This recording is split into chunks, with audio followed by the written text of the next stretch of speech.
কবিতা আমার খুব কাছে এগিয়ে এলো। তার নিঃশ্বাস আমার মুখে পড়ছিল।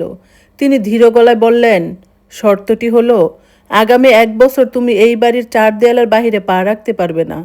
বাহিরের জগতের সাথে তোমার সব যোগাযোগ বিচ্ছিন্ন থাকবে, এমনকি তোমার পরিবারের সাথেও নয়। এই 1 বছর তোমাকে প্রমাণ করতে হবে যে তুমি শুধুই আমার। আমি স্তব্ধ হয়ে গেলাম। 200 কোটি টাকার বিনিময়ে 1 বছর বন্দিত্ব! কিন্তু তখন আমার পিছু হটার পথ ছিল না। আমি মাথা নেড়ে রাজি হলাম। রাত গভীর হলো। কবিতা যখন সোফায় বসেছিল, আমি তার হাত স্পর্শ করলাম। কিন্তু স্পর্শ করতেই আমার শির ধারা দিয়ে একটা শীতল স্রোত বয়ে গেল। তার চামড়া যতটা কুঁচকানো দেখাচ্ছিল, স্পর্শে তা মোটেও তেমন নয়। আমি অবাক হয়ে তার হাতের দিকে তাকালাম। কবজির কাছে চামড়াটা কেমন যেন আলগা হয়ে আছে। কৌতূহল সামলাতে না পেরে আমি আলতো করে সেখানে টান দিলাম। যা দেখলাম তাতে আমার চিৎকার আটকে গেল। কবিতা হাসলেন, তবে এবার সেই হাসিটা ছিল এক তরুণীর। তিনি তার ঘাড়ের কাছ থেকে একটি সূক্ষ্ম সিলিকন প্রস্থেটিক মাস্ক টেনে তুলে ফেললেন।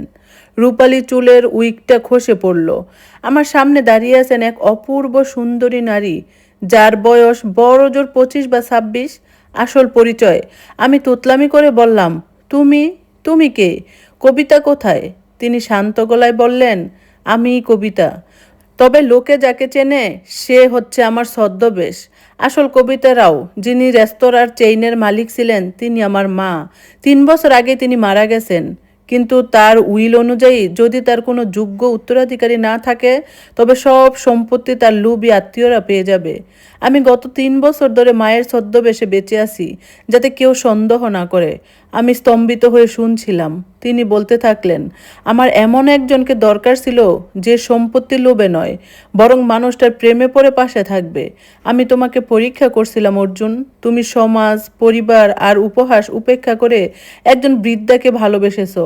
তুমি এই 200 কোটির যোগ্য। নাটকীয়তার সমাপ্তি। হঠাৎ এই ঘরের দরজা ভেঙে ভেতরে ঢুকলো কবিতার সেই আত্মীয়রা এবং পুলিশ।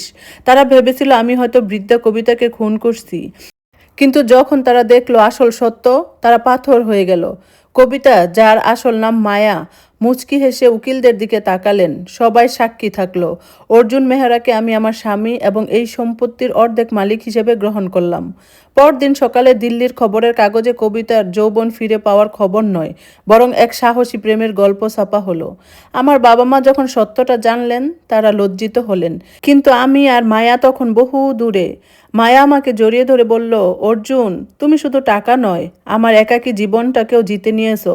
আমি বুঝলাম, ভালোবাসা কখনো বয়সের ফ্রেমে বন্দি থাকে না। আর সত্য মাঝে মাঝে কল্পনার চেয়েও বেশি রোমাঞ্চকর। সত্যি। কেমন লাগলো গল্পটা অবশ্যই জানাবেন।